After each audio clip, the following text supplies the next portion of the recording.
전 세계적으로 3만 달러 전후의 전기차들이 상당히 큰 관심을 받고 있습니다. 이미 고가 전기차들은 소위 말해서 얼리 어댑터들라는 분들에 의해 모두 다 판매됐다고 이제 이런 시장의 분위기가 있는데, 이 때문에 새로운 시장 개척을 위해서는 저렴한 전기차가 상당히 중요한 위치에 있습니다. 이 상황에서 볼보가 EX30을 내놨어요. 어떤 디자인과 매력을 갖고 있는지 지금 바로 살펴보겠습니다.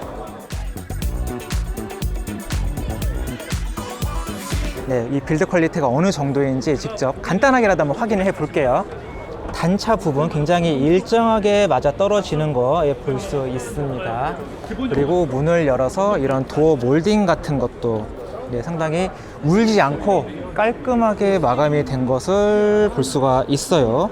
그리고 이 도어와 도어 패널 간의 간격, 어느 하나 지금 울지 않고 지금 똑바로 딱 맞아 떨어지는 부분이 잘 만든 것을 확인을 할 수 있습니다. 어디 고무 같은 몰딩 같은 것도 씹히지 않고요. 전반적으로 이 패널과 패널 간의 간격이 균일하게 그리고 잘 밀집된 모습을 잘 볼 수가 있습니다. 두 번째 검증, 도장부터 보겠습니다. 일단 여기서 손으로 느껴지는 슬립감 같은 경우는 뭐 따로 별도로 코팅을 했던지 아니면 약품을 써서 마감을 할 수 있으니까 오렌지 필 같은 게 있는지도 한번 확인을 해 볼게요. 자, 이렇게 옆에서 봐도 펄 같은 것도 굉장히 균일하게 도포가 돼 있고, 패널과 패널 간에 이게 색깔이 맞지 않는 경우도 꽤 많은데, 네, 이런 부분도 전혀 울지 않는 모습을 찾아볼 수 있습니다. 그리고 옆에서 바라봐도 오렌지 필 같은 게 전혀 느껴지지가 않고요. 전반적으로 만듦새나 아니면은 마감, 그리고 이 페인트 여러 가지로 빌드 퀄리티가 잘 만들었다고 볼 수가 있어요. 자, 지금까지는 이 모델을 사진으로만 봤었는데 실제로 보니까 훨씬 더 예쁜 것 같아요. 전면부부터 한번 설명을 해 드릴게요. 이 토르의 망치 그래픽을 디지털화로 표현을 했습니다. 타일 방식으로 이 그래프 디자인을 표현을 했는데 EX90처럼 뭐 위아래로 움직이는 것 같진 않아요. 전면부의 그릴을 이제 막은 방식으로 표현을 했는데, 네, 전혀 어색해 보이지 않고 전체적으로 탄탄해 보이는 디자인을 보여줍니다. 옆을 보면 이렇게 공기, 흡입구도 별도로 존재하는 것을 확인을 할 수 있는데, 네, 공기 저항을 줄이기 위한 요소예요. 프론트 트렁크도 갖추고 있습니다. 뭐 이렇게 보면은 좀 용량이 큰 것은 아니지만 이렇게 작은 차에는 이렇게 자그마한 공간도 굉장히 유용하게 쓸 수 있기 때문에 이 부분은 칭찬을 하고 싶고, 여기 보니까 이렇게 이스터 에그가 있네요. 여기 무스도 있어서 이제 북유럽 스타일도 한번 표현을 해봤고요. 서스펜션 댐핑 마운트 부분을 보니까 별도의 케이블이 없는 것 같은데 아무래도 전자식 댐퍼가 들어간 것 같진 않습니다. 자, 이 측면을 보니까 이 차가 얼마나 컴팩트한지 알 수 있겠죠. 원래 볼보는 이 디자인을 전체적으로 수수하게 가져가는 편인데, 그래도 EX30은 꽤나 여러 가지로 많은 기교를 부렸어요. 밑에 로커 패널을 비롯해서 이제 이런 캐릭터 라인, 그리고 전후 휠 하우스의 다양한 이런 라인들도 이 기존의 볼보에서는 보기 힘들었던 부분입니다. 이렇게 뒤로 갈수록 올라가는 이런 윈도우 라인을 통해서 XC40부터 보여주었던 그런 디자인 특징도 이어가고 있네요. 볼보로는 꽤나 신선한 디자인의 휠을 보여주고 있어요. 전기차이기 때문에 많은 부분이 이렇게 막힌 부분을 보여주고 있는데 이유가 있어요. 이렇게 열린 부분, 개구부라 그러는데, 개구부 면적이 5% 이상으로 늘어나게 되면 공기 저항 계수는 0.003%가 줄어든다고 해요. 엔지니어의 입장에서는 0.001도 굉장히 큰 수치이기 때문에 이런 디자인적인 측면과 에어로다이나믹 성능까지 겸비한 디자인, 네, 이 부분 칭찬하고 싶어요. 국내 사양에는 18인치 아니면 19인치가 사용이 된다고 합니다. 18인치 경우에는 둘도로 55, 18, 그리고 19인치 같은 경우에는 245, 45, 19 사이즈가 사용된다고 해요. 전기차 같은 경우는 휠은 크게 만들어서 멋있는 디자인을 보여주면서 폭을 좁게 가져가는 경우가 있거든요. 타이어 교체 시기가 오면 이 사이즈가 일반적이지 않기 때문에 시중에서 구하기가 상당히 힘들어요. 자, 그러면은 국내에 들어오는 EX30의 타이어 사이즈, 국내에서도 쉽게 구할 수 있는지 한번 찾아볼게요. 자, 먼저 둘도로 5518 사이즈, 네, 국내 타이어를 비롯해서 수입산 타이어도 쉽게 구할 수 있는 사이즈예요. 그리고 245, 45, 19 사이즈, 네, 이것도 역시 국산 타이어, 그리고 수입산 타이어도 비교적 쉽게 구할 수가 있습니다. 저희 입장에서는 가장 좋은 타이어 선택은 당연히 오이 타이어를 구입하라고 추천을 하고 싶지만, 그래도 시중에서 구할 수 있는 아리 타이어도 비교적 쉽게 구할 수 있다는 점 참고하셨으면 좋겠네요. 후면부의 디자인은 볼보의 디자인을 바탕으로 조금 더 미래지향적으로 다듬은 모습이에요. 이 D필러의 조명이 들어오는 부분, 이 부분은 볼보가 거의 원조격인데 이렇게 가로선을 통해서 조금 더 독특하게 표현을 한 점을 볼 수가 있습니다. 그리고 여기 이렇게 작게 볼보라고 되어 있는 이런 디테일 부분도 굉장히 귀여워요. 트렁크 사이즈를 한번 확인을 해 볼게요. 아무래도 소형급이기 때문에 굉장히 넓다고는 말씀드리긴 힘들 것 같아요. 대신에 돌출 부위가 적기 때문에 아무래도 공간을 활용하기는 조금 더 유리하게 설계가 되어 있습니다. 트렁크 바닥면도 평상시에는 이렇게 높여서 쓰다가도 낮춰가지고 공간을 조금 더 넓게 활용할 수 있고요. 뒷좌석 폴딩을 했습니다. 일반적인 소형 SUV는 뒷좌석을 접더라도 그 시트 각도가 꽤나 높이 올라와 있거든요. 하지만 EX30은 바닥이 거의 평평하게 깔리는 방식이에요. 그래서 공간도 꽤나 넓게 쓸 수 있을 것 같고요. 자, 추가적으로 한 가지 더, 마감 부분을 좀 더 칭찬을 하고 싶습니다. 이렇게 보면 일반적인 차는 이렇게 시트가 접히는 부분, 그리고 이렇게 마감이 새롭게 추가되는 부분이 조금 접히거나 아니면은 구겨지는 이제 그런 모습을 볼 수가 있는데, 그래도 EX30은 그런 모습 없이 깔끔하게 아주 예쁜 모습으로 정리가 된 모습을 볼 수 있습니다. 자, EX30은 최대 153kW의 전력을 받을 수 있습니다. 충전 시간, 배터리가 10%에서 80%까지 충전하기까지가 약 26분이 걸린다고 해요. 뭐 매우 빠른 건 아니지만 그렇다고 느리지 않은 일반적인 전기차 충전 속도라고 봐주시면 될 것 같습니다. 1위 충전 주행거리는 WLTP 기준 475km입니다. 국내에서는 300 후반대에서 400km 초반대로 인증받을 것으로 예상이 되네요. 국내에서는 두 가지 트림으로 출시가 됐는데요. 코어 4,945만원, 울트라 5,516만원으로 책정이 됐습니다. 보조금 100%를 받을 수 있는데, 이 경우 EX30을 4천만원대 초반대부터 구입을 할 수 있게 됩니다. 자, 도어가 열리고 닫히는 느낌도 잠깐 한번 봐보겠습니다.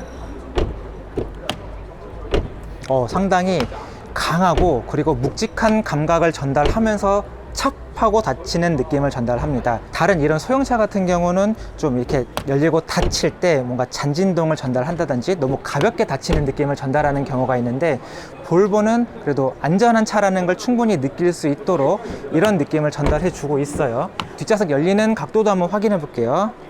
꽤나 넓게 열리는 모습을 볼 수 있습니다. 이런 소형차 같은 경우는 이 뒷좌석 승하차성도 상당히 중요합니다. 문이 열리는 각도가 좁으면 이렇게 승하차성을 비롯해서 뒷좌석에 카시트를 넣거나 아니면 여러 가지 물건을 적재하고 뺄 때 좀 불편할 수가 있거든요. 이러한 부분까지 고려를 좀 착실히 잘 했다고 칭찬을 하고 싶네요. 자, 운전석 실내로 들어왔습니다. 먼저 이런 여러 가지 소재감부터 한번 확인을 해 볼게요. 이 재활용 소재가 사용이 됐는데, 플라스틱 감각이 느껴지긴 하지만 뭐 플라스틱의 어떤 저렴한 느낌이라든지 아니면 소재감 자체에서 너무 그렇게 저렴한 느낌은 전혀 나지가 않고 있어요. 이런 송풍구 이런 디자인도 되게 참신하고, 특별히 디자인이나 소재감에서 그렇게 불만족스러운 모습이 나오고 있진 않습니다. 자, 시트도 상당히 인상적이에요. 볼보 시트 되게 잘 하잖아요. 몸을 탁 이렇게 잡아주는 느낌도 좋고, 이런 허벅지라든지 아니면 허리 부분 잡아주는 느낌도 상당히 좋습니다. 헤드레스트의 쿠션감도 적당한 편이고요. 이 시트 조작, 네모난 다이얼을 통해서 조작을 할 수가 있는데, 전후로 밀면 시트의 전후 이동, 그리고 위아래로 움직이면 위아래 움직임을 조절을 할 수가 있고, 이 네모 스위치를 이렇게 돌릴 수가 있어요. 돌리면 시트백 각도 조절이 가능합니다.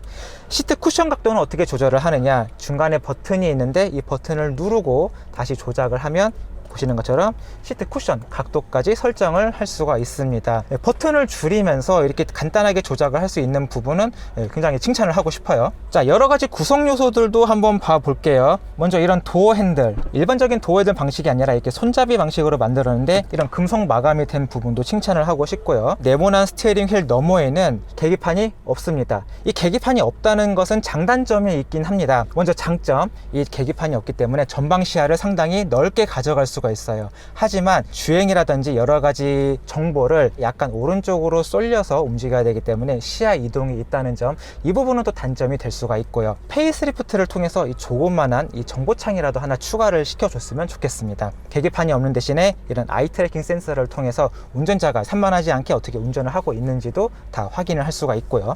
기어 레버는 스티어링 칼럼 쪽에 위치를 하고 있어요. D는 밑으로 내리고 아니면 후진을 하려면 위로 올리면 되는 일반적인 방식을 쓰고 있습니다. 여기에 파일럿 어시스트 이용을 하기 위해서는 테슬라처럼 한 번만 더 내려주면 이용을 할 수가 있고요. 자, 윈도우 조작은 중앙 콘솔 쪽에서 하도록 만들어져 있습니다. 뒷좌석 윈도우 조작을 위해서는 리어 버튼을 한번 누르고 다시 한번 조작을 해줘야 되고요.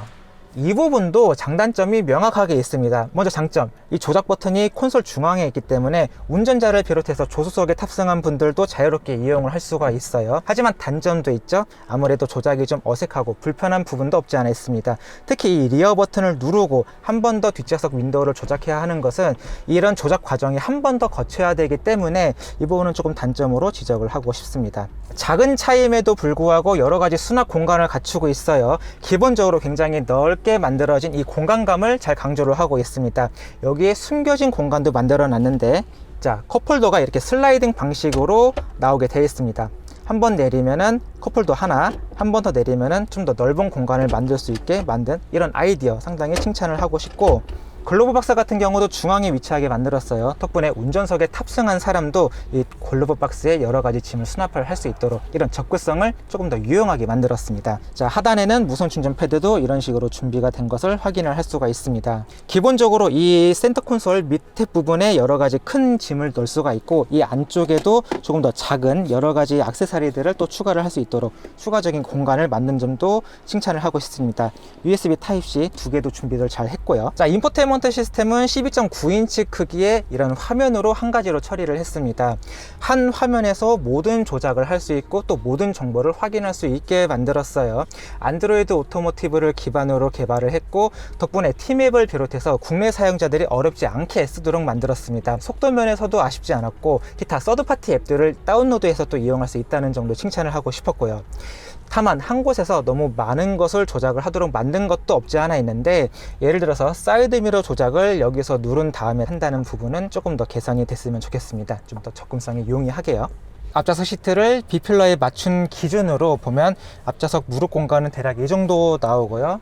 머리 공간도 꽤나 여유롭게 확보가 된 모습을 볼 수 있습니다. 물론 소형차이기 때문에 아주 넓지는 않아요. 하지만 그 안에서 최대한 공간을 만들어냈다고 봐주시는 게 좋을 것 같습니다. 이 시트백 각도 조절이 되면 좋겠지만 좀 적용은 안 된 모습이고요. 한 가지 특징적인 부분이 있다면 이 윈도우도 이 중앙 센터 부분에서, 센터 콘솔 부분에서 이렇게 조작을 해야 한다는 부분입니다. 만약 이 차가 좀 큰 사이즈를 가졌다면 윈도우 조작을 위해서 약간 이렇게 등을 굽혀야 되는 모습이 나올 수도 있는데, 다행히 이 차는 조금 작기 때문에 몸을 크게 움직이지 않고도 손을 뻗어서 이 윈도우 조작 스위치를 조작을 할 수 있습니다.